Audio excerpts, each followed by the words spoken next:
Imagine this. You're standing tall in your ceremonial uniform as a royal guard, a symbol of strength and pride, sworn to protect the monarchy. The world is watching, and everything feels surreal. Suddenly, without warning, a man walks up to you, spits in your face, and insults your very presence. What do you do in that moment? This exact scenario occurred to Marcus Hayes, one of the first black men to serve as a royal guard in London, and it stunned everyone who witnessed it. The man responsible was James Wilkins, a man with a known history of racist behavior. On that fateful day, Wilkins approached Marcus during his guard shift and, in a shocking act of disrespect, spat directly in his face.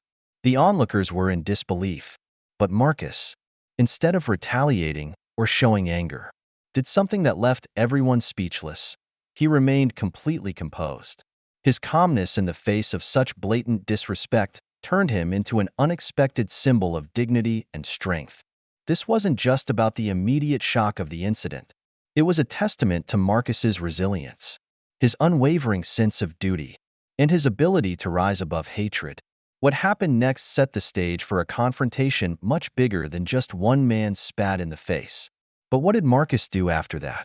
How did he handle the overwhelming pressure of such a public attack? This isn't just a story of patience. It's about courage, integrity, and standing up for what's right in the most difficult of circumstances. If you want to hear how Marcus Hayes stood up against this adversity, how this shocking moment turned into a powerful stand for justice, make sure to like, comment, and subscribe for the full story. You won't want to miss it. In the heart of this story lies Marcus Hayes, a black man who achieved the remarkable feat of becoming a member of the prestigious Royal Guard, a symbol of discipline, resilience, and loyalty to the crown. The Royal Guard is an institution rooted in tradition, where each guard's actions are scrutinized by the public. Marcus's journey into this esteemed position was not an easy one, especially in a system that had been historically dominated by white men. Growing up in a community where racial struggles were a constant, Marcus was well aware of the barriers he would face. Yet, despite the odds, he joined the Royal Guard, determined to rise above the adversity. His training was rigorous, pushing him to his limits and testing his perseverance. However, it was his inner strength, honed from years of overcoming challenges, that allowed him to maintain his composure and professionalism. Marcus believed in the value of dignity, and it was this belief that would come to define him when a single, fateful encounter turned his life upside down. That encounter came in the form of James Wilkins, a man whose life was defined by his racial prejudices. Wilkins was no stranger to controversy, known for his open disdain for people of different backgrounds.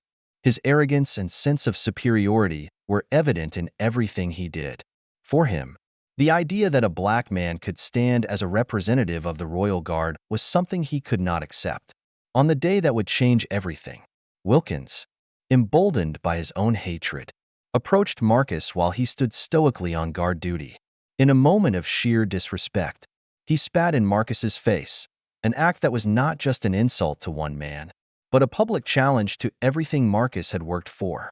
For Wilkins, this was his chance to assert his belief that he was above those he deemed inferior. The moment shocked everyone who witnessed it. The Royal Guard ceremony, which had always been a symbol of pride and tradition, became the backdrop for an act of public humiliation. Those in the crowd, who had come to admire the precision and discipline of the guards, now found themselves watching something far different, an encounter that would be etched into their memories forever. Some were appalled by Wilkins's behavior, while others felt a deep admiration for Marcus's unwavering poise. As the public watched, it became clear that this incident was about more than just one man's actions. It was a turning point in a larger conversation about respect, equality, and the strength to stand up to hate. The monarchy, too, found itself facing the repercussions of this incident. As the custodians of the Royal Guard's image, the royal officials were quick to respond, but their actions, or lack thereof, would come under scrutiny as the story unfolded. This was not just about the treatment of one guard. It was about the monarchy's stance on issues of racial justice and how its institutions were viewed in a rapidly changing world. In the aftermath, The monarchy's response to the confrontation would reflect not only on their handling of the guard, but also on their position in the broader societal conversation about racism. Marcus Hayes's story, from his determination to serve as a royal guard to the moment of unimaginable disrespect, is one of resilience, strength, and a commitment to maintaining dignity in the face of adversity. His journey is not just a personal one, but a reflection of the ongoing struggles faced by individuals fighting for respect and equality in the face of systemic prejudice. The characters of Marcus and James, as well as the public and the monarchy, come together to form a narrative that challenges societal norms, confronts injustice, and ultimately reflects the power of standing firm in one's beliefs, no matter the cost. The event that marked the turning point in Marcus Hayes's life began innocuously enough, with the daily routine of standing sentinel as a member of the Royal Guard. For Marcus, this was not just a duty, it was a symbol of everything he had worked for. The Royal Guard was the pinnacle of military distinction, and being selected was an honor that few could ever dream of, let alone someone from his background. However, the day's events unfolded in a way that no one could have predicted, setting off a chain reaction that would reverberate through the monarchy and society at large. It all began when James Wilkins, a wealthy and influential man with long-standing ties to the royal court, entered the scene. Wilkins was known for his conservative views, particularly his deep-seated belief in racial superiority. He had long held an animosity toward the Royal Guard's integration of black soldiers, believing that people like Marcus had no place in such an esteemed institution. His distaste for diversity, however, was not just a private opinion. It was part of his public persona, one that he wielded with pride. His presence on that fateful day was not by accident. Wilkins had a deep-seated disdain for Marcus's position and had been biding his time, waiting for the right moment to make his opinion known. As Marcus stood motionless, the embodiment of discipline and respect, Wilkins approached, his eyes locked onto Marcus, and it was clear that he was sizing him up, as though trying to find the chink in his armor. At first, there was only a tense silence between them, the kind that often arises in moments where unspoken words hover in the air, waiting to be spoken. But soon, the silence was shattered by Wilkins's voice. Dripping with venom, he began to taunt Marcus, questioning his worth and the legitimacy of his place in the Royal Guard. The insults were personal and cruel, each one intended to break Marcus's composure. Yet Marcus remained steadfast, refusing to acknowledge the venom being hurled his way. He was trained for this, his discipline was unmatched, and he had endured far worse in his life. But as Wilkins's taunts grew more aggressive, he took things one step too far. With a sneer on his face, he spat directly into Marcus's face, an act of open disrespect that was nothing short of a public challenge.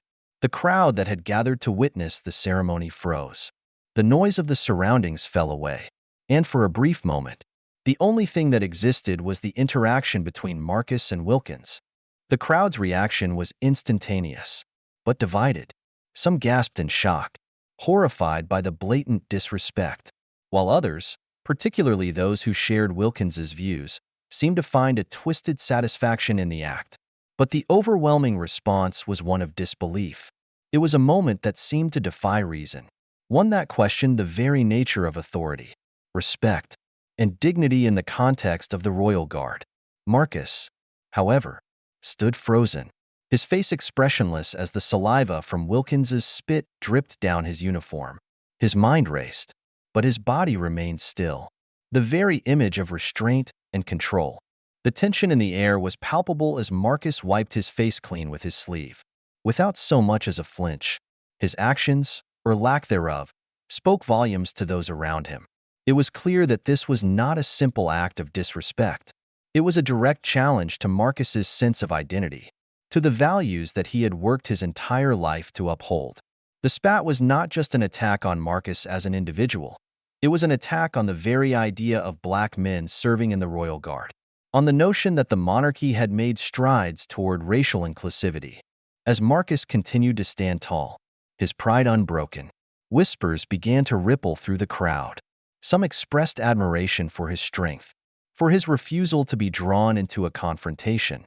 Others murmured with concern, questioning how the royal guard and the monarchy itself would respond to such a public act of hatred. It was no longer just about a single man being disrespected. It was about the values of a society on trial. The royal officials, who had been watching from a distance, quickly intervened. But their response was cautious and far from definitive. They attempted to downplay the incident, dismissing it as a momentary lapse in judgment from Wilkins. However, their inability to provide a strong condemnation of his actions left many feeling uneasy. The monarchy, which had long been seen as a symbol of unity and strength, now seemed to be at a crossroads. The lack of decisive action spoke volumes to those who were watching closely. It was as if the institution, which had once been seen as a progressive force, was struggling to maintain its place in a changing world. In the days that followed, the incident became a flashpoint for a broader national conversation. News outlets picked up the story, and public discourse shifted toward the question of how far the monarchy would go to protect its reputation. Social media platforms erupted with hashtags calling for accountability, and grassroots movements began to rally behind Marcus, showing solidarity in the face of the injustice he had endured. Marcus's life, once focused solely on the ideals of discipline and service, was now caught in a whirlwind of media attention and political discourse. His role as a member of the Royal Guard had always been about more than just wearing the uniform. It had been about embodying a set of values that many in society held dear. But now, with the events of that day unfolding, he was becoming something much larger, a symbol of resilience, dignity, and the fight against hate. As the public response continued to grow, Marcus faced a dilemma. His instinct was to remain composed and continue his duties as if nothing had changed. But the weight of what had transpired, and the questions it raised about the monarchy's stance on racial issues, loomed over him. What was his role now? What could he do in the face of such open hatred? The progression of these events would lead him down an uncertain path, one where the lines between personal integrity and public duty would become increasingly blurred. The monarchy, too, would find itself caught in a battle over how to navigate this crisis, with repercussions that would reverberate far beyond the Royal Guard. The tension surrounding Marcus Hayes's encounter with James Wilkins did not dissipate with time. Rather, it quickly escalated into a public and political firestorm that threatened to engulf everything in its path. What had begun as a moment of individual humiliation in front of the Royal Guard had snowballed into a crisis, forcing the monarchy, the military, and society itself to confront uncomfortable truths. Marcus had, in a sense, become a symbol, not just of racial integration in the prestigious ranks of the Royal Guard, but also of the larger fight for equality and justice that was sweeping across the nation. In the immediate aftermath of the incident, the media circus began. News outlets, blogs, and social media platforms took the Spat incident and ran with it, offering commentary, debate, and often divisive rhetoric. Headlines were blunt, inflammatory, and polarizing, as they often are when it comes to matters of race and power. Some framed the event as an isolated moment of personal disrespect, but many saw it as a manifestation of deeper systemic issues, an expression of bigotry that was more prevalent than most people were willing to acknowledge. The initial reporting was quick to focus on the racial elements of the spat, highlighting the fact that Marcus was the first black man to hold a prominent position in the Royal Guard, a tradition steeped in centuries of exclusivity. The attack on Marcus was no longer just about one man's dignity.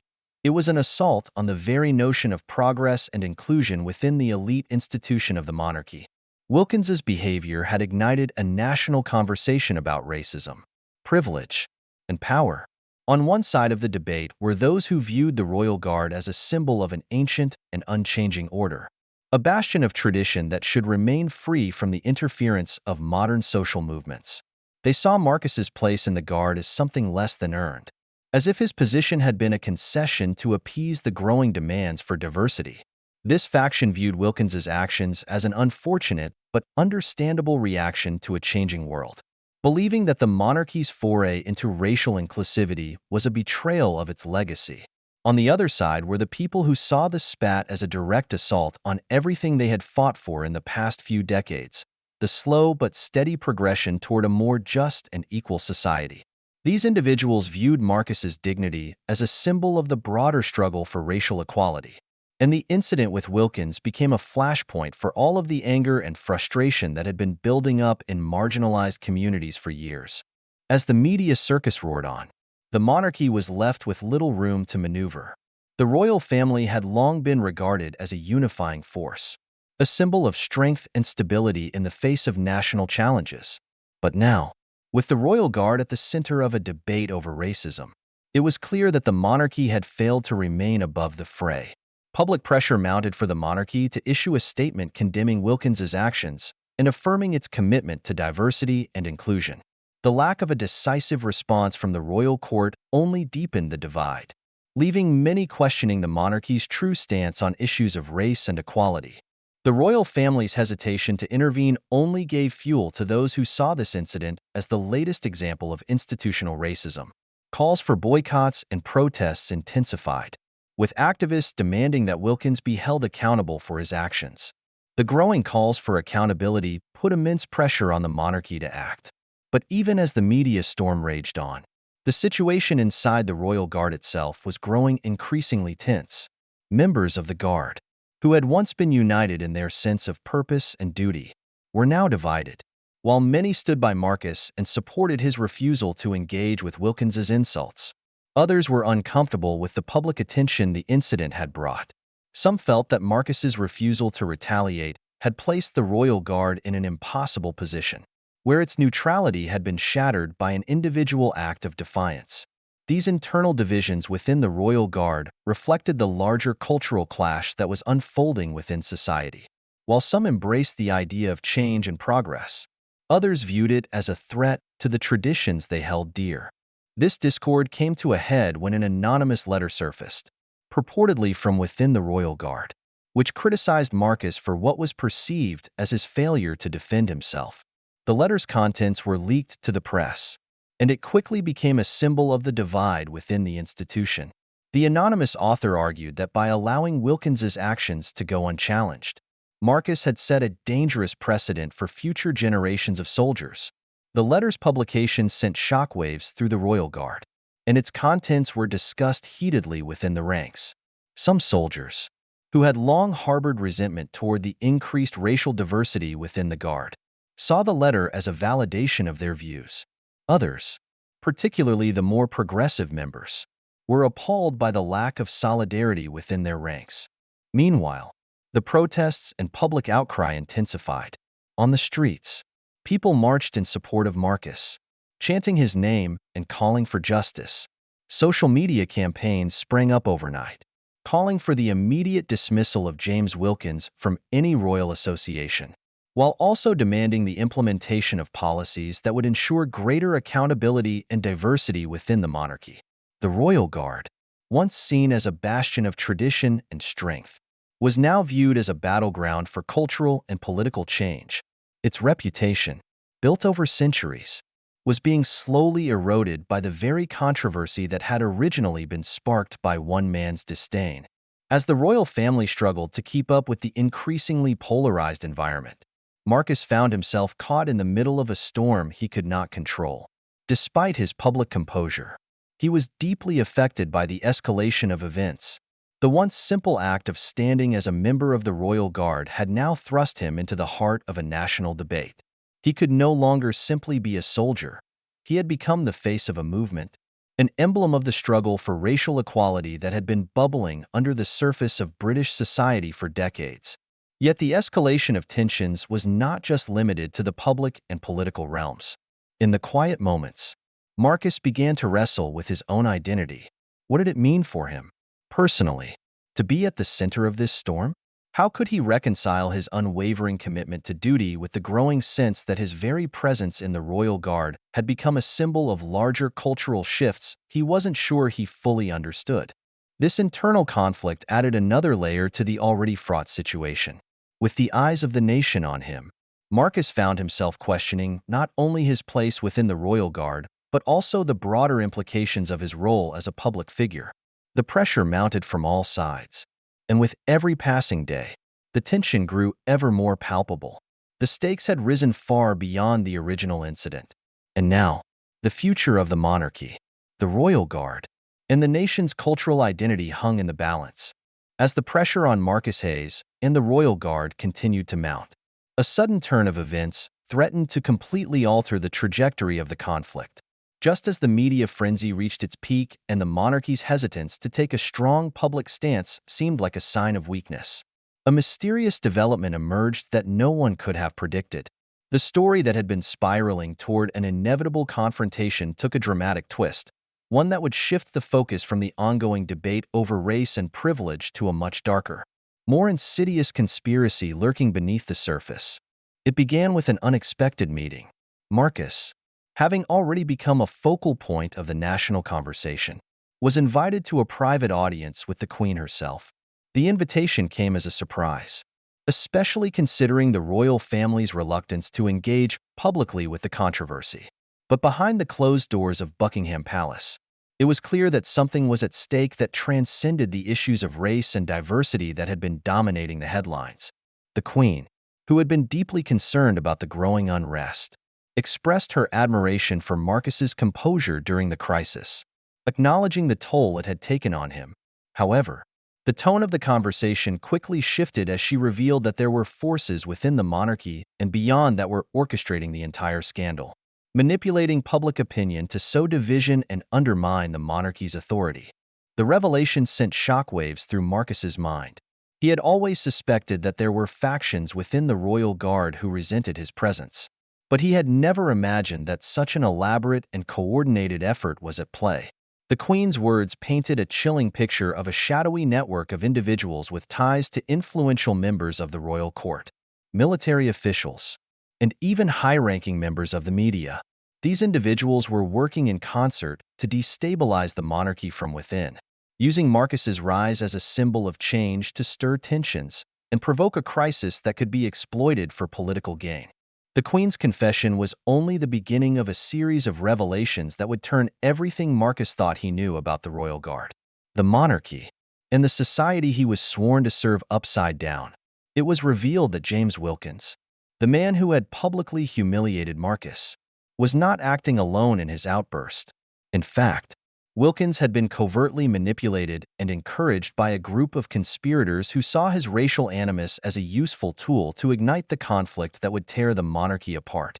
Wilkins, a respected officer in the royal guard, had unwittingly become a pawn in a much larger game, playing into the hands of those who sought to use racial tensions as a wedge to divide the nation. As Marcus processed this new information, the weight of the situation became even more apparent. The conspiracy was far-reaching and more dangerous than he could have ever imagined. It wasn't just about one man's hatred or a momentary lapse in decorum. It was about a calculated effort to undermine the very institution that Marcus had sworn to protect. The realization that there were people within the royal guard itself who sought to destabilize the monarchy made Marcus question the loyalty of those around him, even those he had considered his allies. Trust, once an unquestioned bond in the ranks of the guard, now seemed like a fragile illusion. In the days that followed, Marcus found himself caught in the middle of a power struggle that was playing out on multiple fronts. The media, still obsessed with the story, continued to sensationalize every aspect of the scandal, amplifying the tensions between the monarchy and the public. But now, instead of merely focusing on Marcus's status as the first black member of the royal guard, the press was quick to pick up on the whispers of a deep-seated conspiracy within the royal court. Rumors of royal infighting, covert agendas, and shadowy power players began to spread like wildfire. The monarchy, which had once seemed unassailable, now appeared vulnerable and divided. As the public narrative shifted, the monarchy was forced to reckon with the growing allegations. It became clear that the investigation into Marcus's spat with Wilkins was only the tip of the iceberg. The royal guard was no longer the symbol of unity and discipline it once was. Instead, it was now a battleground for competing interests, with factions within the military and the court working against each other for control. With each passing day, the twists in the story became more convoluted, and Marcus realized that he was no longer just a victim of racial prejudice. He had become a key figure in a much larger political chess game. The queen, realizing the magnitude of the conspiracy, took swift action to secure Marcus's position and restore stability to the monarchy. She offered him a new, more prominent role within the royal guard, one that would elevate his status and give him the authority he needed to combat the forces conspiring against him. However, Marcus was no longer sure if he could trust the monarchy's promises. Was the queen truly on his side? Or was she simply trying to protect her own interests? The questions only deepened as Marcus became entangled in the web of intrigue that seemed to surround every corner of the royal court. Just when Marcus thought he had reached the limits of his understanding, another shocking development occurred. Evidence began to surface suggesting that the conspiracy extended far beyond the walls of Buckingham Palace. Whispers of corruption within the military, links to shadowy figures in government, and even ties to criminal organizations began to emerge. It seemed that those who sought to use Marcus as a pawn in their game were not merely motivated by ideology or a desire for political power. They had much more to gain and much more to lose than anyone had realized. The stakes of the battle for the soul of the monarchy had grown infinitely higher, and Marcus, now at the center of it all, had no choice but to confront the darker forces that were determined to reshape the future of the nation. As the story unfolded, Marcus found himself torn between his duty to the royal guard and his desire to uncover the truth behind the conspiracy. The man he had once believed himself to be, a soldier committed to honor, duty, and country, now seemed like a mere pawn in a game he could not control. The very institution he had pledged his life to was now the setting for a dangerous, high-stakes struggle for power that would reshape not only his own destiny but the future of the monarchy itself. The story had taken a dramatic and unexpected twist, and Marcus was left to decide where his allegiance truly lay in this tangled web of deception, betrayal, and intrigue. As the dust finally settled from the chaos that had enveloped Marcus Hayes, the royal guard, and the monarchy itself, the story reached its inevitable conclusion. What began as a personal confrontation, sparked by racial tensions and misunderstandings, transformed into a larger, more complex battle for power, loyalty, and the very soul of the monarchy. Marcus had learned hard truths about the forces at play within the royal court and the deep-seated conspiracies that shaped the world around him. The story of his journey was no longer just about one man's struggle to be accepted or the public's quest for justice. It was about how deeply ingrained prejudices, manipulation, and power struggles can shape the course of history, both on a personal and a societal level. In the end, Marcus made a pivotal decision to stand firm in his integrity and values. Despite the overwhelming forces trying to sway him, he rejected the promises of a higher position in the royal guard, realizing that true power lay not in titles or accolades, but in the ability to remain true to oneself and one's principles. His decision to confront the conspiracy head-on, rather than accepting a false peace or playing into the hands of those who sought to control him, marked the final step in his transformation. Marcus had started as an outsider, a symbol of change, but by the story's end, he had become a force of change in his own right, one who refused to be manipulated by those who sought to exploit the divisions in society for their own gain. The monarchy, too, faced a reckoning. The scandal that had rocked the institution to its core served as a reminder of how easily trust can be eroded and how fragile the bonds of loyalty can be. The queen, once a figurehead who had seemed above reproach, had been forced to confront the deep flaws within her court and acknowledge the insidious forces that threatened to tear apart the monarchy from within. Though she managed to maintain control, the monarchy would never be the same. The lessons learned from the scandal would resonate throughout the generations, forever shaping the future of the royal family and its relationship with the public. As for the moral lesson to be drawn from this tumultuous journey, it is clear that the fight for justice, equality, and integrity is never simple.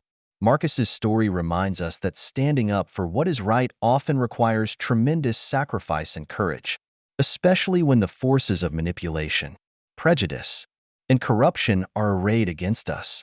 It teaches us that real power comes not from external recognition or institutional support, but from the strength of character and the willingness to fight for what is just, even in the face of overwhelming odds. Furthermore, The story underscores the importance of questioning authority and not blindly accepting the status quo. Marcus's ability to recognize the hidden forces at play, forces that sought to divide and conquer, was key to his eventual victory. His journey teaches us that we must remain vigilant in the face of manipulation and deceit, and that real change can only happen when we refuse to accept the narrative imposed upon us and instead fight for a truth that is grounded in fairness, compassion, and respect for all individuals. Ultimately, Marcus's journey was one of self-discovery and empowerment. He learned that his identity, his worth, was not defined by the expectations others placed on him, but by his own understanding of who he was and what he stood for. The conclusion of this story is a powerful reminder that the greatest victories are not always the ones that are most visible or celebrated. Sometimes, the true triumph is the ability to remain steadfast in our principles, even when the world around us seems intent on pulling us in a different direction. The story of Marcus Hayes, the Royal Guard, and the monarchy is a testament to the enduring power of personal integrity, the unyielding pursuit of justice, and the belief that real change is always possible, even in the face of overwhelming adversity. As we draw closer to the end of this remarkable journey, it is impossible not to reflect on the themes and lessons that have emerged from the events of the story. The tale of Marcus Hayes, the Royal Guard, and the corruption within the monarchy reminds us that our world is constantly shaped by forces of power, prejudice, and manipulation. But it also teaches us that each of us has the power to make a difference, to stand up for justice, and to challenge the systems that seek to keep us divided. This is not just the story of one man's triumph.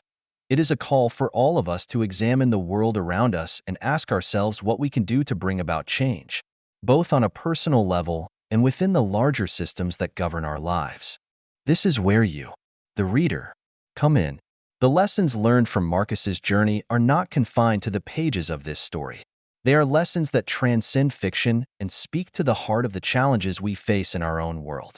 Just as Marcus made the choice to reject the corrupt forces that sought to manipulate him, we too are faced with moments where we must decide whether to follow the easy path or stand up for what is right. The truth is, standing up for justice and integrity is never simple or easy, but it is always worth it. What can you do in your own life to embody the same courage and strength that Marcus displayed? The world around us is full of systems that perpetuate inequality, corruption, and division, whether in our communities, workplaces, or governments. But just as Marcus was able to challenge the forces working against him, so too can we challenge the injustices we encounter every day, whether it is by speaking out against discrimination, standing up for the marginalized, or simply refusing to accept the status quo. We all have the ability to make a difference. The real question is, will you choose to take action? Now, more than ever, we must not remain silent in the face of injustice. We must take the lessons of this story and use them to fuel our actions. Marcus's journey is a reminder that change begins with us. It starts when we decide to take a stand, when we choose to be the voice for those who cannot speak for themselves, and when we refuse to accept a world that divides us. Whether it's through social activism, supporting causes that promote equality and fairness, or simply making a conscious decision to treat others with respect and dignity, we each have a role to play in creating a more just world. I invite you to take a moment to reflect on the themes of this story and think about how you can make a difference. What actions can you take today to help create the world you want to live in? The fight for justice is ongoing, and it requires all of us to come together and work towards meaningful change. By being proactive, thoughtful, and committed to our values, we can continue the journey that Marcus started and ensure that the moral lessons of this story live on. If this story has inspired you, don't let it end here. Share it with others. Start conversations about the importance of standing up for what's right, and encourage those around you to take action. The power of change lies not in the hands of a few, but in the collective actions of many. Together, we can create a world that reflects the values of integrity, justice, and equality. And finally, if you found this story impactful, I encourage you to take a moment to like, share, and subscribe. Join the conversation, be part of the movement, and let's keep spreading the message of change together. We can all make a difference, one step at a time.